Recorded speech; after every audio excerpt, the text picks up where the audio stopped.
월급쟁이 증세를 멈춰야 합니다. 월급쟁이 세금인 근로소득세가 꾸준히 그리고 가파르게 늘어나고 있습니다. 2014년에 25조 원대였던 근로소득세가 2020년과 2022년에 40조 원과 50조 원을 돌파했습니다. 이어 2024년에는 61조 원으로 60조 원을 넘어섰습니다. 근로소득세가 국세 수입에서 차지하는 비중도 2014년 12%에서 2024년 18%까지 올랐습니다. 근로소득세가 법인세 비중과 차이가 없는 수준까지 올라왔습니다. 놀라운 일입니다. 물가 상승으로 명목임금이 올랐음에도 소득세 구간별 과세 표준을 상향하지 않아 사실상 월급쟁이 증세를 이어가고 있기 때문입니다. 소득세 구간별 과세 표준을 바뀐 경제 상황에 맞게 상향해서 월급쟁이 증세를 멈춥시다. 소득세 물가 연동제도 적극 논의합시다. 개혁신당은 과도한 월급쟁이 세금은 줄이면서도 국민 계세주의의 역행에 면세자 비율은 늘리지 않도록 세심하게 소득세 개편안을 설계하겠습니다. 국민의힘과 더불어민주당은 상속세 부담 완화에 열을 올리고 있습니다. 그런데 월급쟁이들 세금 부담 완화에 더 큰 관심을 가져야 합니다. 상속증여세의 경우 2022년 14.6조 원에서 24년 15.3조 원으로 대략 6천억가량 늘어난 데 반해 같은 기간 근로소득세는 57.4조 원에서 61조 원으로 약 3조 6천억이나 증가했습니다.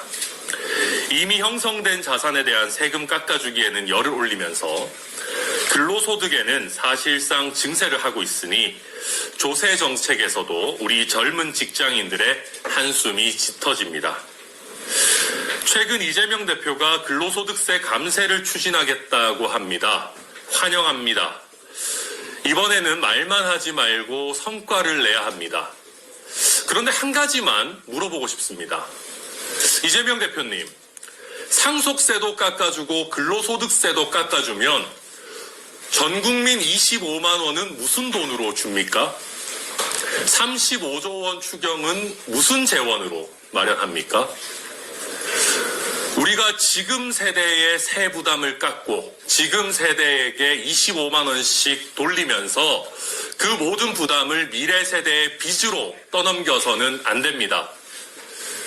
이재명 대표님, 갑자기 중도보수 코스프레 하시는 것 조금 당혹스럽지만 중도보수 코스프레 하시려면 최소한 현금 살포, 미래 세대의 빚 떠넘기는 그만하면서 코스프레 해주시기를 부탁드리겠습니다. 마지막으로 정부와 여당도 손쉬운 세수 확보처로 월급쟁이 유리지갑에만 증세하지 말고 근로소득세 개편 논의에 적극 임해야 한다 말씀드립니다. 이상입니다.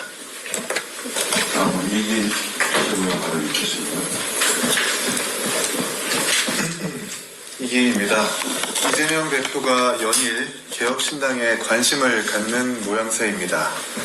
최근엔 본인이 차린 내란 종식 원탁회의에 우리 개혁신당의 참여를 독려하기도 하고 어제 백분 토론에선 이준석 대표를 향해 견제하는 발언을 하기도 합니다. 어찌되었든 제1야당의 대표님께서 개혁신당에 이리도 관심을 가져주시니 감사할 따름입니다. 그러나 괜찮습니다. 그 관심 넣어두십시오. 지하혁명 조직 RO 단체를 운영하면서 유사시 기간시설 파괴 및 체제 전복으로 내란을 모의했던 정당 출신의 의원을 내란 종식 원탁회의에 이름 올리는 것은 그야말로 코미디 아닙니까? 내란을 쫓겠다며 내란을 모셔오는 끔찍한 혼종 테이블에 어찌 개혁신당의 자리가 있을 수 있겠습니까? 그리고 3살 버릇 80까지 간다는 옛말이 틀린 게 하나 없습니다.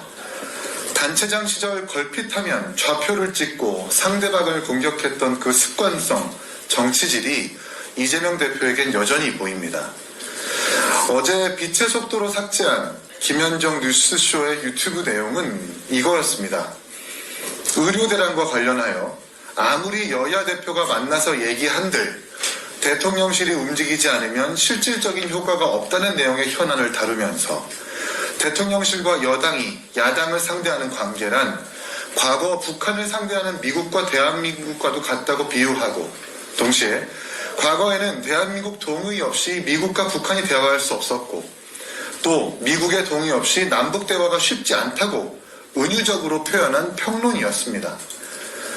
그런데 이재명 대표는 느닷없이 내가 북한이냐며 북풍몰이 색깔론을 들먹입니다. 그러면서 본인의 SNS에 기독교 방송 앵커를 저격하고 좌표를 여지없이 찍습니다. 그리고 당원 소환제로 퇴출당한 전 대표를 운운하면서 이준석 대표를 저격하기도 합니다. 이게 지금 제1야당 대표의 실력이고 민낯입니다. 비유를 색깔론으로 받아들이고 지지자로 하여금 여지없이 좌표 정치를 시전하는 이재명 대표, 개혁신당이 결코 동의할 수 없는 이유이기도 합니다. 이재명 대표님, 정신 차리십시오. 피청구인 윤석열이 탄핵 심판을 받는다고 해서 대통령 다 된 줄 아는 모양인데, 내란 대통령 탄핵 이후에 심판받을 사람은 다름 아닌 이재명 본인입니다. 잊지 맙시다. 악의 반대편에 선다고 선이 될 수 없습니다. 윤석열의 반대편에 선 이재명이 결코 선이 될 수 없는 이유입니다. 좌우 극단으로 치우친 대한민국 정치 속에서 이재명과 윤석열 양극단을 배제하고 꿋꿋하게 앞으로 나아가는 것이 대한민국 정치가 회복하는 지름길임을 잊지 않겠습니다. 이상입니다. 다음은 전성기 장관님 드리겠습니다. 네, 전성균입니다. 자유민주주의에서 독재는 불가능합니다. 저 개인적으로도 국민의힘이 좋아 보이진 않지만 국민의힘을 범죄 집단이라고 싸잡아서 비판하고 또 민주당을 중도 보수다라고 혼자서 정해버리는 이재명 민주당 당대표. 진보 보수 할 것 없이 모든 진영을 차지하고 싶어하는 욕망. 타당과 공전이 안 되고 다 장악해야만 직성이 풀리는 사람. 언론을 통제하고 싶은 과욕. 우린 이런 사람을 독재자라고 불립니다. 이재명의 민주당은 완성했겠지만 국정은 자유민주주의에서는 불가능합니다. 민주당에서 이제 중도 보수가 아니면 수박, CBS 적용 안 하면 찐명, 친명이 아니게 될 것입니다. 줄 서기 위해 이제 다들 나설 것입니다. 공개된 이준석 의원의 카톡 내용을 이야기하면서 언론 유착이다라고 볼 수 있다고 친명과 찐명에서 지적들 하시는데 다들 왜 그러십니까? 못하시는 분이 있다면 방송사와 관계를 다져보십시오.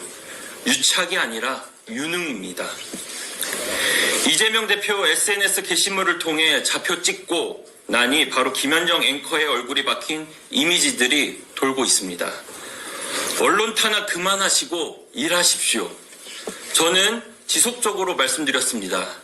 규제 폐지하고 민간기업에게 활력을 주고 청년 일자리, 미래 산업을 위한 집중된 추경을 하자. 포퓰리즘 정책으로는 성장 없습니다. 감사합니다. 다음은 이재용 정책위원장님 발언하겠습니다.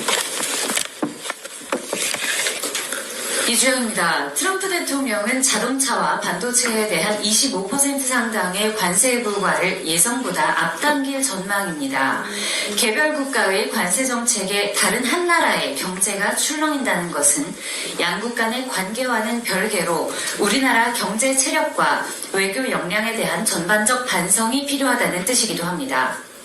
대체 가능한 기술과 대체 가능한 역할로는 세계 그 어느 나라 앞에서도 대체 가능한 나라가 될 뿐입니다.